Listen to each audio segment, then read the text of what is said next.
So this is fun, guys.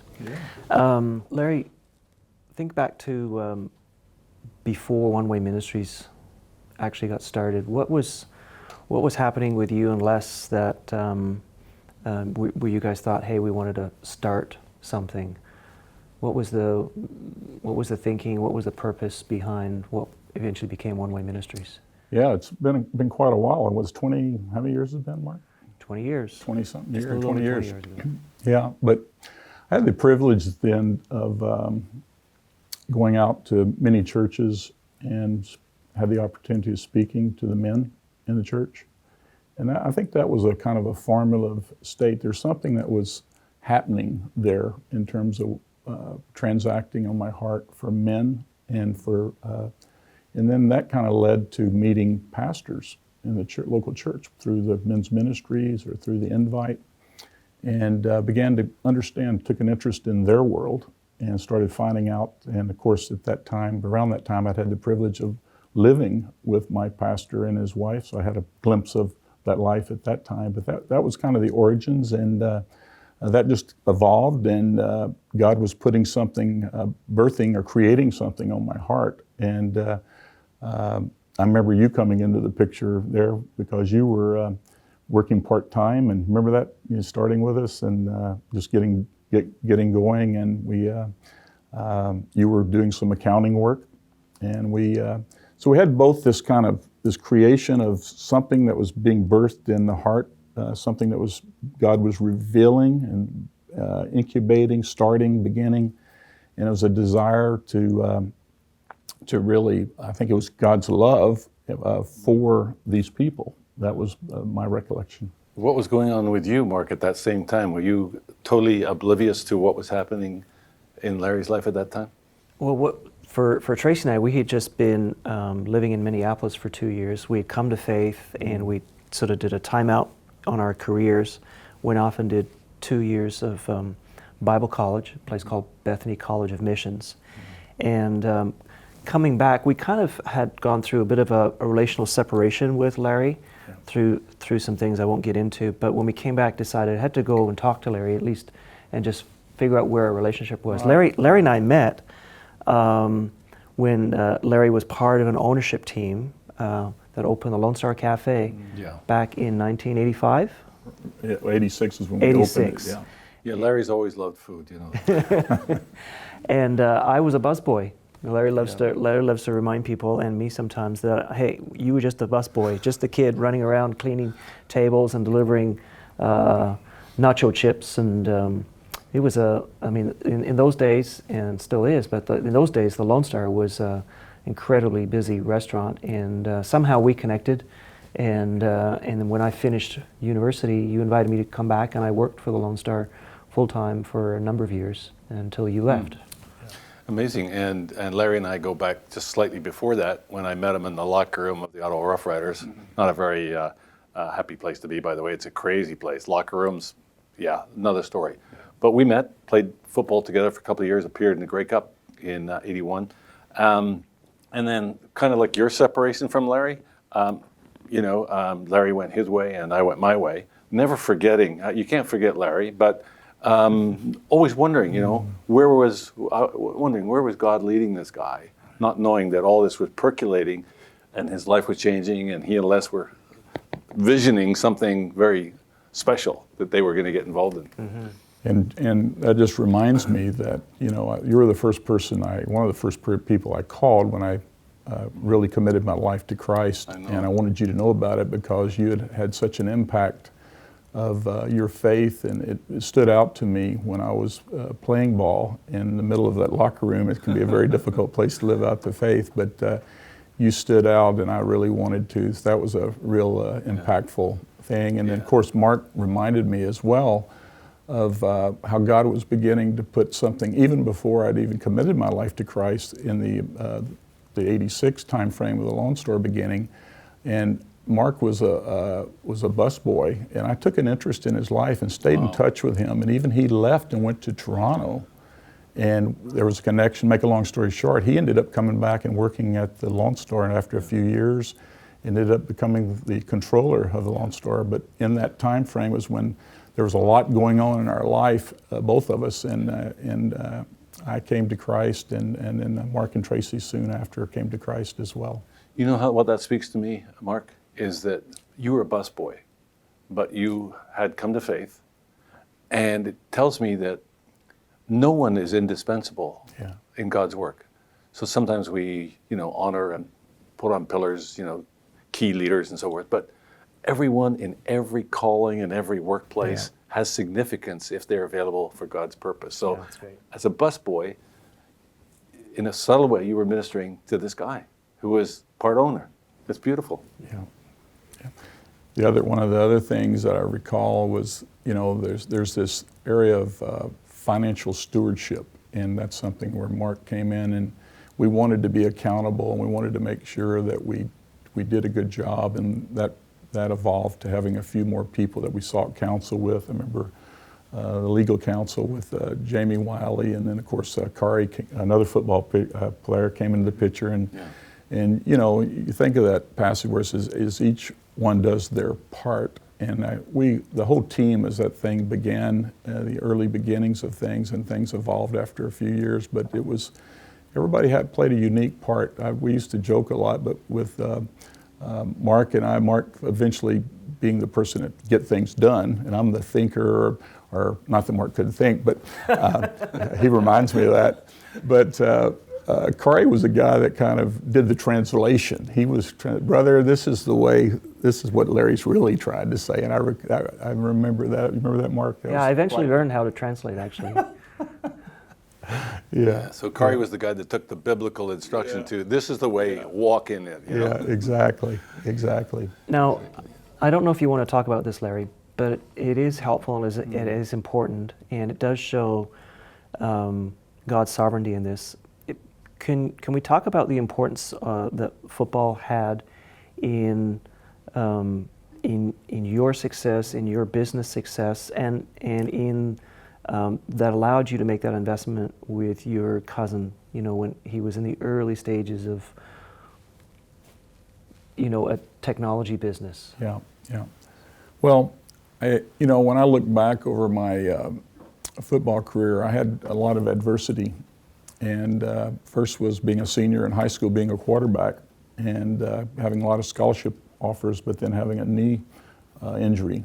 And I had a few less scholarship offers, and then I moved forward to Rice University and got there, and when I got there, never touched the football, never got to play quarterback, and for 3 years they tried to run me off because they wanted to use that scholarship, and I stayed the course, I persevered. My father even said, "Son, would you like to go to another school?" And I said, "No, Dad, I'm gonna stick it out."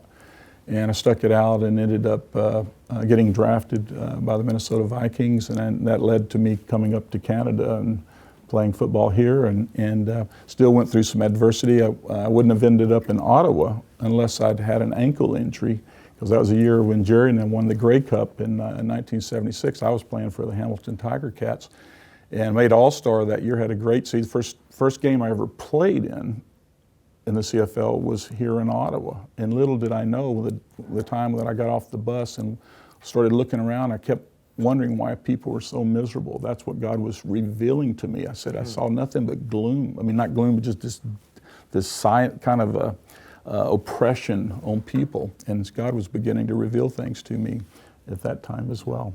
So let me take you back to the year you played with the Minnesota Vikings. Let me see if I get this straight. The Vikings made the playoff that year. And because you were part of the team, there was a bonus for that, right? Is that what led to you and your dad investing in your cousin's business? And just explain how that went. Yeah, well, that was just when, back to when I was at Rice, I got drafted in the 7th round by the Vikings, and their bonus check, the entire bonus check was $7,500. Okay, and that went into a startup company, which I knew nothing about. I don't take any credit for, but except just it's probably the dumbest mistake I've ever made business-wise in my life, but ended up being the greatest decision I ever made. And but that's what happened. My dad and I and this company went on to do really well and go public, and that's helped fund a lot of the work that we've been able to be involved in here in Ottawa. Larry, how did you make the transition from a ruthless defensive back to a guy so sensitive and compassionate about other people? Well, I got around Gerry, Oregon. He's known to be a very sensitive male man, and so. Yeah, right. No, I tell you, it's a great question, Gerry, and I'm so thankful for that, of what God's done in my life, and just changed my heart, and just the character of Christ has been taking over and still taking over in many areas of my life that I Hey, want. right here, buddy. I mean, it's a long time, you and I. Long time. Yeah. Great. And it's a journey, and that's one of the things we emphasize here, talking about. Mark mentioned, I don't know if you mentioned it yet, or we're going to mention it, but the word culture.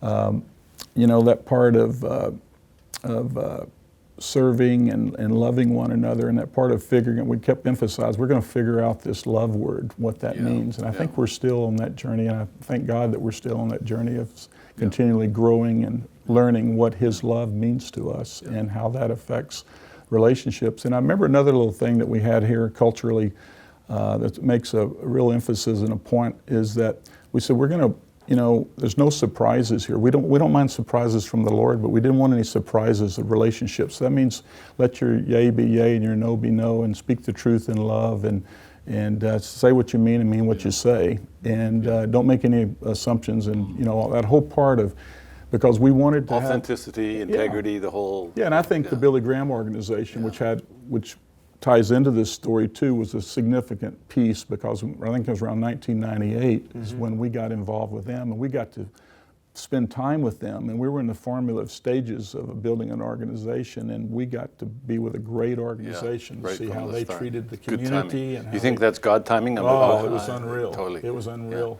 So So very grateful for that. That was a really impactful time. So, what's the elevator speech? What were you guys doing when One Way started? This vision. This what did it sound like? What did it look like when it started? It was an evolving door. I mean, it was an evolution. It was we didn't have to say this is what it's going to be and let's work towards it. It was an unfolding. Go ahead, bro. Yeah, no, I've got a funny story about this. Because I'm a planner, you know. I like to plan. I like to know the plan and work the plan. And in the early days working with Larry, there was no plan, and who knows what the plan was. And so I remember actually at one point sitting down with you saying, Larry, what is this? What are we doing? What's our vision? Right. Good point. And Larry was just like, I don't know. Let's just see what happens, you know. And it was kind of like, okay, we'll just stick with this a little longer, I guess. He wouldn't say that in the restaurant business, would he? Well, no, probably not. But I think it was led by the Lord. Yes. And but you referred to the love thing, and I think that's, you know, one of the other things you said as well is like, let's not miss what's right in front of us. You know, we can be doing all this ministry out there, but if the people around us are dying, if they're not thriving, if they're not feeling cared for and loved, then it's all for nothing. And that starts with our home and our families, and then with our team, right? And so we've always, I think, this part of the culture that you laid is that we care for people. And that was one of the things I learned from you way back in the Lone Star days. Like, who is this guy who's taken an interest in my life? This, you know, I'm just a busboy running around trying to make a few bucks.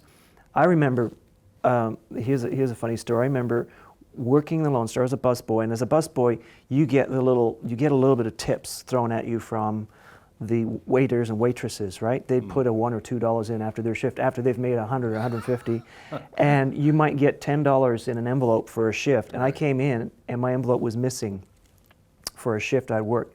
And Larry was like, "That's terrible." And he took $20 out of his wallet and he gave it to me. Yeah. And I thought, who does that? Yeah. That really captured my heart. And so the love thing, I think that has served us well. Beautiful. And I just heard from somebody recently who really gone through a hard time. They just lost their wife to cancer. And one of the things he sent back to me as we've been loving them through that journey was, "Well, you guys really love people, don't you?" Yeah. And to me, that was just like, that's a win. Beautiful. That just reminds me of the Proverbs 3, 5, and 6. It's one of the first scriptures I taught my kids. Trust in the Lord. Lean not on your own understanding. Acknowledge me in all your ways, and I will make your path straight. Right? Yeah. Well, that's why he did the plan, because he loves that verse. Trust in the Lord. Trust in the Lord. The Lord will reveal. But that trust thing is so, isn't it so foundational, so paramount in this and the working out of this, and how the enemy's trying to always separate and divide and kill and destroy. Yeah. And That trust is an everyday, every moment experience, right? And at some point along this journey, you guys invited me to join the board. And what I clearly understood in those days, and correct me if I'm wrong, is that the specific love initiative in the city was to pastors and their wives. Is that Right. is that correct? Yeah. So that was clear, right? That was where we started, yeah. Okay. And I think, Gerry, you did a great job of saying, hey, there are other leaders in this city who probably could benefit from some of your attention. And so why don't you share, It took me 4 years to get that message through. but well, you not- know, we're slow, we're stupid. Texas, a little slow, brother. Yeah. Well, as you know, partly because of, again, our friendship, Larry's relationship with me, I got involved for 10 years with CBMC, business ministry. And, you know, I found that businessmen and women were just as lonely, frustrated, and lost spiritually as anyone, even though they're, quote unquote, perceived to be successful. So it's amazing how you can have compassion through Christ for the rich and wealthy, because they're just as empty as anyone. You know, we always talk about the poor, and God commands us to take care of the poor. We need to do that. But the rich are poor in spirit. And so I got involved, and I realized that lives were being changed in the business community across the country. And so when I sat at the board meetings, I was fully supportive of supporting pastors and wives, but I did try to communicate, you know, could we consider business leaders and marketplace leaders? And it was a transitional time for us. And ultimately, that was captured. And for the last several years now, we've engaged across the city, in this city in particular, with hundreds of business leaders, men and women, and their friends, their supporters, they're active, involved in ministry. We give them opportunity to experience their own vision and calling. Mm-hmm. I mean, I'm just reflecting on just that part of saying how much power is in saying to someone that I love you. You know, and for men, that's a tough one for a lot of us. And you know, to be able to say that and really mean it, that only the Lord can really do that, and the Holy Spirit can direct you that way, and it's beautiful, isn't it? It's so unusual. Yeah. And even when people say that to me, it takes me a second to go, yeah, and I love you too. Yeah. Larry and Gerry, has, you know, the over the last 20 years of our journey with One Way, have you ever second guessed the investment, second guessed whether we were actually making a difference, or whether this was just not interesting, boring, we weren't going in the right direction? Any of those times come about? Yeah, I've had you know, Mark, you know that there's been probably since my snowmobile accident, I had to work through that because it's kind of like a post-trauma kind of thing, and you and I had a little friction, which was a healthy friction in retrospect, and a lot of it was my issues of just coming out and didn't realize the extent that the post-trauma kind of experience took place. So that was a real testing time, I thought, for that. But I began as, you know, I was probably had certain expectations in terms of just the intimacy of relationships, and that was something that I was so powerfully strong about. And so when I came back in, my mind was off a little bit, and I was not who I, you know, should have been, or what, I don't know how to put it in words. But I think that was a period of time. You remember that time, and I worked through that with you, and we had to work through some time, and because I'd get pretty frustrated about some things as it relates to just my perceptions of expectations, right? But weren't necessarily communicated, you know, as well. And I think that's why you have Gerry, and you have, you know, board members and other safety nets around, because you're never going to get too far down that road without bringing in the people that you need. We never got to that place, really. I mean, there was never that place, and you know, we talked with our wives and we had discussions that way, and that was only for a short period of time, for a few months. It wasn't something. But I've over the years I've questioned. I mean, I think it's a normal thing to do that. Sit here and ignore that. I think that I've probably questioned that before. And you want to, you're trying to be a steward. You want to say, well, should we do this? Should we do that? Should we do that? I mean, there's a lot of really good things to be done out there, right? And in shaping that, and that's part of the process, though. That's part of this engagement, of this dialogue, and not having one person driving that thing, right? Bringing people into the collaborativeness of it. And I love that in the body of Christ. And so, yeah, I would say that we have, but never anything major. Never, did I ever question our calling that we're supposed to be? No, I never did question that. I said, no, we're supposed to be together. It's just a matter of what. And I still, today, I have so much trust and respect with you guys as a person that was part of the original family, or still part of the family, part of the pioneering work of it. I have so much respect and trust. I said, hey, I had to learn to release that, and I have released that. Yep. And Mark, or any of you guys need my input, know that certain things that I'm maybe as a watchman or some discernment, you come in, you ask me, you respect me. It's not a token pat on the head, and that's part of the change. That's part of the dialogue.